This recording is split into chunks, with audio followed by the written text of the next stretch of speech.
Alafia families, Abaro, Aboye, Abosheshe, Agbo Ado, Asaru, Igaro. Whatever time you're viewing this video, faith that you are viewing it with good health and good peace, and you come with an open mind and open heart to receive knowledge and wisdom. Ashe family. I am Baba Koafi Jacomo Yokan, and welcome to the African Traditional Religious Academy. Today, I want to take time to speak about the forces of balance. And thank you, I see you loaded up the curriculum. I want to speak about Ajogun, and I want to speak about Irunmole. Ashe. Irunmole, right? Which when we say Irunmole, we are speaking about the order forces of creation, right? And Asheshe, understand that the universe is not divided into the terms of good and evil. Ashe families. The way modern religions have described to it was that there was good forces and there was this evil force that kind of ushers us into fear, right? Understand that this existence is governed by a balance of order and consequences. Ashe families. Two great categories, that we have to focus on is the order and the consequences, right? We have to understand them correctly, and it's essential, for a serious EFOS student. So I want to take time to speak about this, right? Because fear is implicated in all of these different religions, and we have to understand that that's not what Isheshe is about, right? It's about this topic is about cosmic mechanics, right? So Irunmole, the order, or the constructive energy, right? The order structure of creation. Irunmole, we're talking about predominant forces, predominant beings, right? These are energies that was created from Olodumare to organize, maintain, and regulate existence, families. They are not, human spirits, right? And they're not ancestors, right? We are speaking about the Orisa. Ashe. They are cosmic intelligences, and a naturopathic force, right? We're talking about all of the positive frequencies that was created naturally. Natural laws, mortal order, destiny, pathways, in a relationship between Orun and Aye, right? Heaven and earth. Understand that each Irunmole has embodied a principle, it embodied a natural law, right? It's not just a personality. So when we speak about Orisa within Ifa, we are speaking about Irunmole made accessible to human life. So the key characteristics that we usually would see, they don't act randomly. They respond to your naturopathic energy and vibration at the time. They respond to your alignment. They respond to the sacrifices that we give. And most importantly, they respond to Ewepele. They respond to our character at the time, right? They have the energy and the possibility in our life naturally to stabilize all the creation, or let's just say manifestation, right? They reward, right? This is how we get into appeasement of certain frequencies that we deem as Orisa. They reward harmony and discipline, structure and order, right? Holding our characteristics high to us. For example, Orunmole, right? Orunmole, we understand, is the energy of wisdom, destiny, right? And divine, and most importantly, divine memory. Obatala, for clarity, for form, and for ethical order. Ogun, let's just say, for survival, for transformation, through efforts, technology. Sango, of course, for justice, authority, and controlled fire, right? Yimoja, and we can even just add on for lack of time, Olugun, for death, right? For origin, for emotional structure, and, ancestral, let's just say ancestral waters, right? Irunmole do not exist, to serve our humanly needs and wants. Humans must align themselves correctly to these energies, these forces, through Ifa, through ritual, through sacrifice, and most importantly, once again, through ewebele, through character. Ajogun, when we speak about Ajogun, these are the energies that are considered the enforcers of the consequence, right? So Ajogun are not evil. They are not demons. It is not constructive energy from the devil. These are forces. These are forces of resistance, right? We're talking about correction. We're talking about consequences. Their name literally means those who wage a war against imbalance, right? Natural forces that is constructed to imbalance you, to decrease in equilibrium. Ajogun is when we violate our ori, when we violate our true destiny, when we step off path, and this can be considered when taboos are not heeded, and we have broken those taboos. When your character collapses, when your ego overrides your ori, when a person moves without consultation. Ashe? This is not summoned, right? It's not an evil spirit someone can put on you.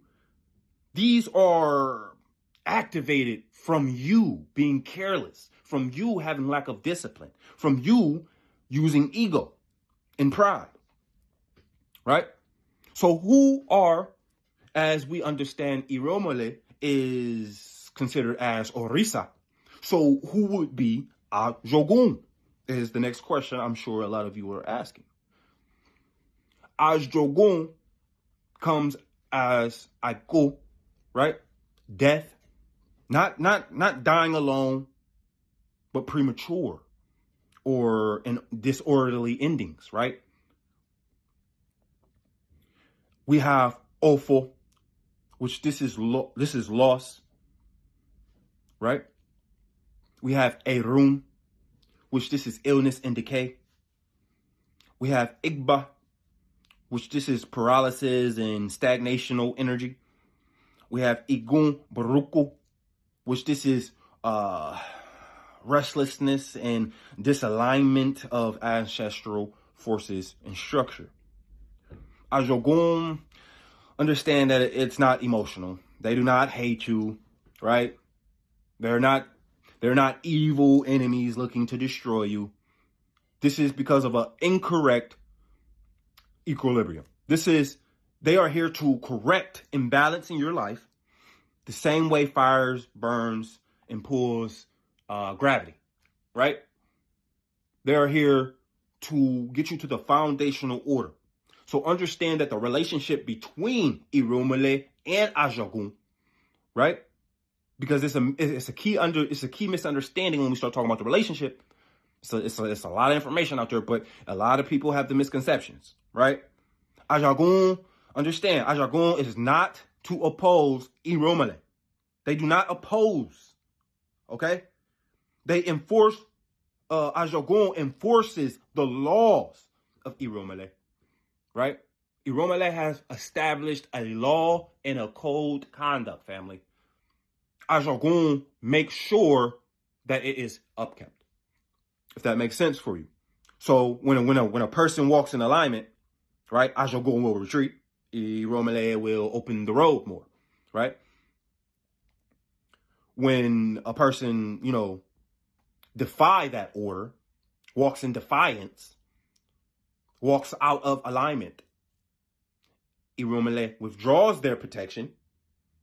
not exactly retreat, but they withdraw, and Ajogun will step forward. Okay? Ajogun is considered as a shadow, as Irunmole is considered as the light. Right? Ajogun is the shadow of divine law. It's not an enemy of the law. This is why Ifa teaches us destruction of Ajogun only comes with appeasement. It only comes with redirection and correction of behavior and character, and realignment of destiny and order. Okay? So while Ajogun will attack someone, it's sometimes more than others, right? Because Ajogun will target the point of weakness. Not because you're innocent, right? A common listen, you have different ways that you will be able to see, or the reason, not even exactly see, but the reasons why it will attack you, right? You either have a weak and neglected Ori, and a lot of people don't like to hear this, but sometimes your Ori is weak, families. Sometimes you don't simply neglect it, but it is weak. You have to build on that. Iwo, right? Sometimes people break their taboos. They come to Baba, they don't listen. And, they dwell highly in spiritual arrogance, right? Unresolved spiritual and ancestral debts is high, right? Repeated disobedience within the culture, not following the instructions of your elders, not following the instructions of your Odu. It's rapid. And this is why many people have the weak Ori. All right. A strong person with a strong Ori is disciplined, and they may still encounter Ajogun, but it becomes as temporary test. Is not devastating, right? The role that Ajogun has with the Ebo. See, Ebo does not bribe Ajogun. It's not possible. I heard people, using certain terms that put bribery into my mind when they speak about this, right? The Ebo will restore balance. It will cool. It will redirect.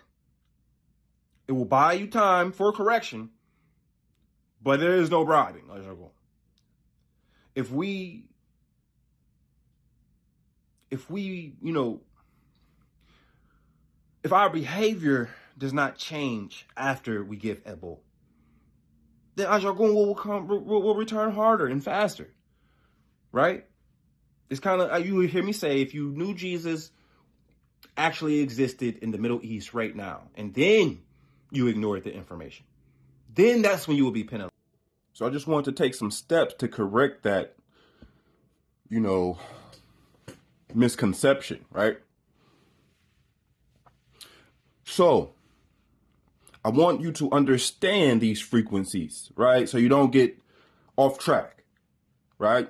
So remember that your role as an Elwo, your role as a practitioner, your role as a spirit or a human is not to fight Ajogun, okay?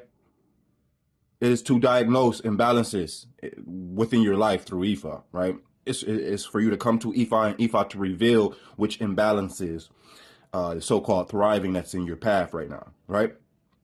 It is to strengthen the Ori, right?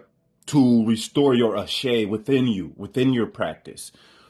And then there's prescribed Ebo, right? Which will be an addition to you working on your Ewepele and working on the discipline that you have spiritually, right? So where we got to remember, right? And Baba says, where the Ori is strong, Ajogun will lose his focus. He will lose, Ajogun will lose their access to you, right? So my main objectives, for this video was for you to be able to identify and to define, what Irunmole and Ajogun, accurately is within our cultures. But also to identify Ajogun and how it manifested its life inside of your path, right? And most importantly, I wanted to, restore your spiritual balance, I want to restore the thinking. I want to restore the harmony and the wisdom that you have, right? During this topic, because a lot of people start to look at it like warfare, and truly what it is spiritual, deep root work, shadow work, and all of that can begin to solve these issues for you, Ashay families. So powers ultimate families, Abaro, Aboye, Abosheshe, Ikabo. Whatever time you're viewing this video, faith that you have good health and good peace. For anyone who have any questions, load them down inside of the class or message me privately about this topic, okay? If that's all, we can go ahead and close out now, sure. Yes, lady. Go ahead and message, sure. Okay.